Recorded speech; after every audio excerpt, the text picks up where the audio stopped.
Hello, my name is Cameron Sanders, and today I will be presenting on the effects of a 6-week yoga intervention on executive functioning in college students.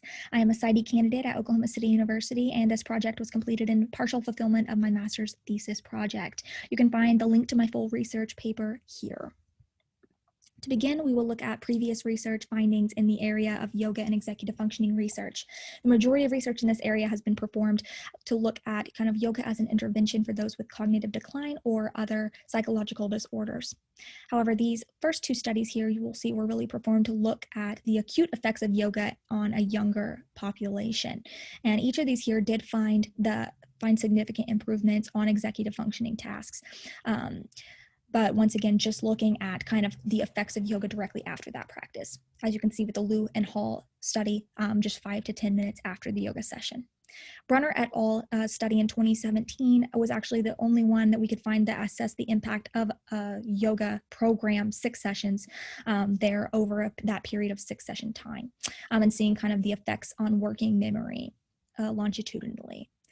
They did find significant improvements on pre to post assessments here, but they did only use the digit span subtest of the WAIS, which is not a measure truly made to specifically measure executive functioning or a neuropsychological measure. So our current study intended to fill the gaps in yoga and executive functioning research by using that neuropsychological test to examine the effects of yoga practice on executive functioning in college students, not only acutely, but over time. So inclusion of the neuropsychological test as well as an active control group and younger mentally healthy participants added elements to our research that were not included or adequately examined previously. We hypothesized coming in that our yoga group would exhibit significantly greater changes in executive functioning as well as an overall greater executive functioning when compared to active and sedentary control groups. 44 participants were recruited from Oklahoma City University to participate here. We had 15 students making up our yoga group. These students took part in a 2-time weekly yoga course that lasted for 6 weeks here. We also had 16 make up our active control group, and those students were taking part in 150 minutes or more minutes of exercise per week on average. Then lastly, we had our sedentary control group made up of 12 men and women, and these men and women exercised 30 minutes or less per week on average.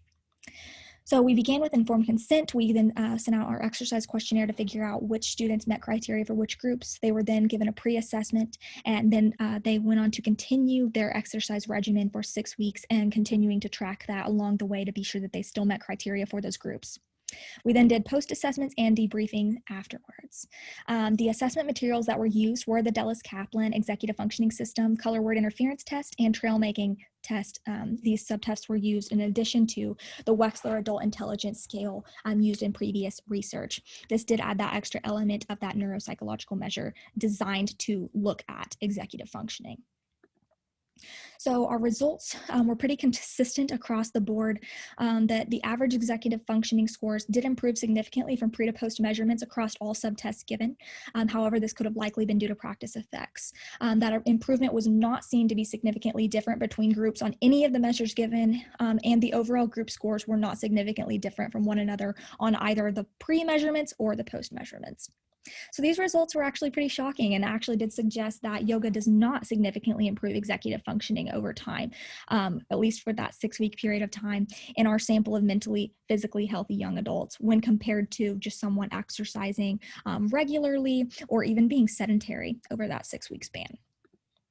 So here is kind of a plotted example of each of those tests for your reference. And so basically, the study was the first to analyze the longitudinal effects of yoga in college students using that psychological measure designed to measure executive functioning. And so while yoga has previously been shown to improve cognitive functioning with those with psychological disorders or cognitive decline, results of this study suggest it does not have the same promising effects on cognition in younger mentally healthy populations. So while it might be helpful in clinical populations as kind of an intervention, the effects on executive functioning might not be as worthwhile as a mode for improving executive functioning in non-clinical populations.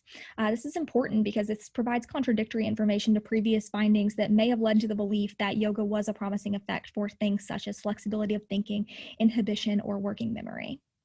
I appreciate you all taking the time to listen to my presentation today, and I encourage you to go check out the full study linked at the beginning. Thank you all very much. Goodbye.